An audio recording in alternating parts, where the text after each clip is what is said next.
আসসালামু আলাইকুম প্রিয় অষ্টম শ্রেণীর শিক্ষার্থীরা। আজকে তোমাদের বাংলা প্রশ্নটি আমরা হাতে পেয়ে গিয়েছি, যেটা এখন একটু আলোচনা করে আমরা সমাধানে চলে যাব। তো এখন পর্যন্ত মোটামুটি 100% অথেন্টিক যে এটাই তোমাদের অরিজিনাল প্রশ্ন। বিষয়ভিত্তিক যিনি বাংলা পড়ায় তার মাধ্যমে তোমাদের এই প্রশ্নটি সমাধান করা হয়েছে। কিন্তু এটা খুবই দুঃখজনক যে অনেক শিক্ষার্থী প্রশ্নের সমাধান দেখে উত্তর দেখে চলে যায়, কিন্তু আমাদের চ্যানেলটি সাবস্ক্রাইব করে না। ফলে আসলে আমাদের পরিশ্রমের মূল্যটা থাকে না। তোমরা সাবস্ক্রাইব করতে তো ক্ষতি নেই, তোমরা ভিডিওটি দেখো, তারপরে চ্যানেলটি সাবস্ক্রাইব করে যাও, যাতে পরবর্তী সকল পরীক্ষাতে তোমাদেরকে সবার আগে উত্তর দিতে পারি। এবং তোমাদের টেনশনের কোনো কারণ নেই, যদি এই প্রশ্নটি সঠিক না হয় তাহলে একটু পরে আবার প্রশ্ন আসলে সেটি আবার সমাধান করে দেওয়া হবে। তোমরা সাবস্ক্রাইব করে পাশে থাকো। চলো আগে সবার আগে দেখি আমরা প্রশ্নটি কি এসেছে, আমরা আলোচনা চলে যাই। তো খেয়াল করে দেখো, কাজ একে দেওয়া হয়েছে যে যোগাযোগের ক্ষেত্রে বিবেচনায় রাখতে হয় এমন বিষয়গুলো তুলে ধরো। আচ্ছা, খুবই সোজা প্রশ্ন। এটা একটা একক কাজ। এরপর হলো কাজ দুই একটা দলগত কাজ। দলগত কাজে কি বলা হয়েছে দেখো, যোগাযোগের পরিস্থিতি বিবেচনা নিতে হয়। নিচে কয়েকটি ঘটনা দেওয়া হলো, ঘটনাগুলোর সঙ্গে প্রশ্নের উত্তর দেওয়া হলো, উত্তরগুলো নিয়ে সহপাঠীর সঙ্গে আলোচনা করো এবং সংশোধন করো। আচ্ছা, প্রথমে কি বললো, ঘটনা ক, ছুটির পরে আরিফ ও মিতা কথা বলছে, তারা জানুয়ারি মাসে বনভোজনে যেতে চায়। তো আরিফ কি বললো, আরিফ বলল যে আমরা কোথায় বনভোজনে যাচ্ছি তা কি ঠিক হয়েছে? মিতা বলল না, তা এখনো ঠিক হয়নি, তবে শুনেছি আমরা সিলেটে যেতে পারি। তারপর আবার আরিফ বলল, এই ব্যাপারে কি কোনো শিক্ষকের সাথে কথা বলা হয়েছে? মিতা বলল, হ্যাঁ, আমাদের প্রধান শিক্ষকের সাথে কথা হয়েছে। আচ্ছা, এটা ঘটনা ক। ঘটনা খ কি বললো, যে গতকাল পাখির বাবা আশরাফ হোসেন সাহেবের ফোন হারায় গেছে। পাখির বাবা সকালবেলায় পাখিকে নিয়ে থানায় গেছে জিডি করতে। থানার অফিসারের সঙ্গে আশরাফ সাহেবের কথা হচ্ছে। অফিসার বলল, কিভাবে আপনাকে সাহায্য করতে পারি বলুন। আশরাফ সাহেব বলল, আমার ফোন হারিয়ে গেছে, গতকালে বাসে করে বাড়ি ফেরার পথে ছিনতাই হয়েছে। অফিসার বলল, ঠিক আছে, আপনি আপনার ফোনের IMEI নাম্বারটা রেখে যান, আমরা সর্বোচ্চ চেষ্টা করবো। আশরাফ সাহেব বলল, ধন্যবাদ অফিসার সহযোগিতা করার জন্য। স্কুলের নাম লেখা আছে। তো ঘটনা ক হচ্ছে, আরিফের যোগাযোগের উদ্দেশ্য কি, এটা উত্তরটা আমি একটু পরে দিচ্ছি। এই যোগাযোগে কোন চিন্তা ও অনুভূতি প্রকাশ ঘটেছে, আর কিভাবে আরিফ যোগাযোগ করতে পারতো। আচ্ছা, ঘটনা খ বলছে আশরাফ সাহেবের যোগাযোগের উদ্দেশ্য কি, এই যোগাযোগের কোন চিন্তা ও অনুভূতির প্রকাশ ঘটেছে, আর কিভাবে তিনি এই উদ্দেশ্য প্রকাশ করতে পারতেন। আচ্ছা, কাজ তিন একটি একক কাজ। বলা হয়েছে রেলের পথ গল্পটি থেকে নিচের শব্দগুলো নেওয়া হয়েছে, শব্দগুলোর প্রমিত উচ্চারণ লেখো। কি কি শব্দ দেওয়া হয়েছে? রাস্তা, রৌদ্র, মিথ্যা, অনেক, অগ্রসর। এরপর হলো কাজ চার একক কাজ। 5টি ঘোষ ব্যঞ্জনযুক্ত শব্দ লেখো এবং ব্যঞ্জনগুলোর উচ্চারণের স্থান নির্দেশ করো। কাজ 5 একটি একক কাজ। মহান বিজয় দিবস উপলক্ষে বক্তৃতার খসড়া তৈরি করো। আশা করি তোমরা প্রশ্নটি বুঝতে পেরেছো। এবার চলো আমরা উত্তরে চলে যাই। আচ্ছা, তো উত্তর প্রথমে হলো আমরা যে কাজ একক কাজের যে উত্তর, সে উত্তরে চলে যাচ্ছি। খেয়াল করে দেখো। আচ্ছা, তো প্রথম প্রশ্ন, যোগাযোগের ক্ষেত্রে বিবেচনা রাখতে হবে এমন বিষয়গুলো তুলে ধরো। আচ্ছা, কি কি বিষয় আমাদের বিবেচনা করতে হবে দেখো। একটা হলো ব্যক্তির বয়স এবং তার সঙ্গে কিরূপ সম্পর্ক, এটা বিবেচনা করতে হবে। কথা বলার সময় যাকে বলা হচ্ছে তিনি যেন বক্তব্যের বিষয়ে সহজ ও স্পষ্ট রূপে বুঝতে পারে, সেদিকে খেয়াল রাখতে হবে। অপ্রয়োজনীয় ভাবে উচ্চ নিচু স্বরে কথা বলা যাবে না। যার সঙ্গে কথা বলা হচ্ছে তার চোখের দিকে তাকিয়ে কথা বলা। বড়দের সঙ্গে কথা বলার সময় নম্র এবং বিনয়ের সাথে কথা বলা। কোনো বিষয়ে আলোচনার সময় বয়সের সম্পর্ক অনুযায়ী সম্মান বজায় রেখে কথা বলা। কথা বলার সময় অসম্মান করা বোঝায় এমন শারীরিক অঙ্গভঙ্গি না করা। কারোর সঙ্গে কারো কথা বলার সময় নেই, সেই ব্যক্তি শারীরিক গণেশ অবস্থা বুঝে কথা বলা।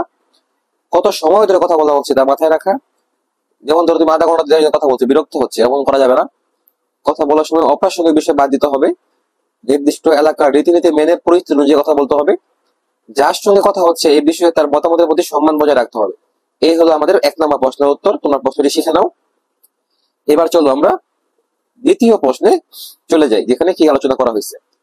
তো দ্বিতীয় প্রশ্ন বলা হয়েছে যে ওই যে একটা চার্ট দেওয়া হয়েছিল, ওই চার্টটা ফিল আপ করা হয়েছে। চলো আমরা চার্টটা ফিল আপ করি। প্রথমে বলছে যে আরিফের যোগাযোগের উদ্দেশ্য কি, কি উদ্দেশ্য? বনভোজন সম্পর্কে জানা। তারপরে বলছে যে এই যোগাযোগে কোন চিন্তা ও অনুভূতি প্রকাশ ঘটছে, বলছে কৌতূহল মেটানোর চিন্তা ও অনুভূতির প্রকাশ ঘটেছে।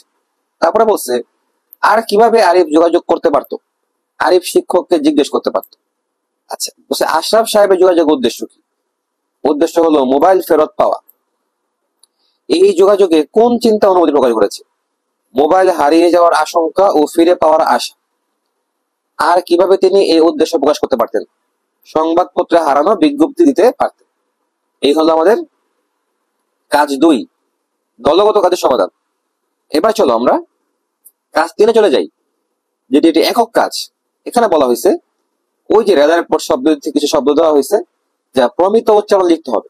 তো দেখো রাস্তা, এটা ভেঙে লিখলে এমন হবে রাস্তা, এই উচ্চারণটা আমাদের দেখাতে হবে। রৌদ্র, এটি ভেঙে লিখলে হবে রৌদ্র।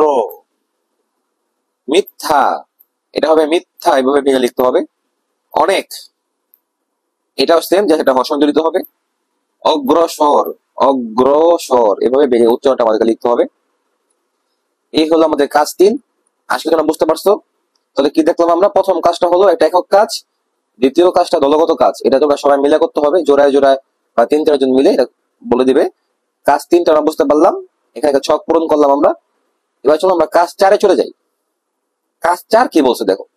কাজ 4 বলছে 5টি ঘোষ ব্যঞ্জন যুক্ত শব্দ লেখো এবং ব্যঞ্জনগুলোর উচ্চারণ স্থান নির্দেশ করো। তো এটা ওরা কিন্তু বলে দেয় না যে কোন 5টি লিখতে হবে। ইচ্ছা মতো আমি 5টি শব্দ নিচ্ছি, তোমরা এই 5টা শব্দ মুখস্থ করে যাও, যেটা তোমরা পরীক্ষা দেখে দিয়ে আসবে। এটা হলো গোলাপ। তো গোলাপের গ হচ্ছে কণ্ঠ, ল হচ্ছে দন্ত। মোরক, মোরকের ম হচ্ছে ওষ্ঠ, র হচ্ছে মূর্ধন্য। দিন, দিনের দ হচ্ছে দন্ত, ন হচ্ছে দন্ত। ভরসা, ভরসার ভ হচ্ছে ওষ্ঠ, র হচ্ছে দন্ত।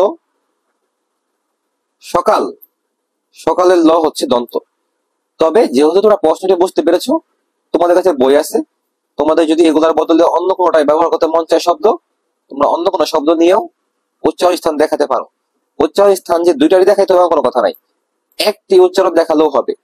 তবে আমি 2টা করে দেখাই দিছি, যে টিচার তোমাদেরকে পরিপূর্ণ নাম্বার দেয়। যেহেতু আমি আবারও বলেছি যে বিশেষজ্ঞ যিনি বাংলা পড়ায়, তার মাধ্যমে প্রশ্নটি সমাধান করা হয়েছে।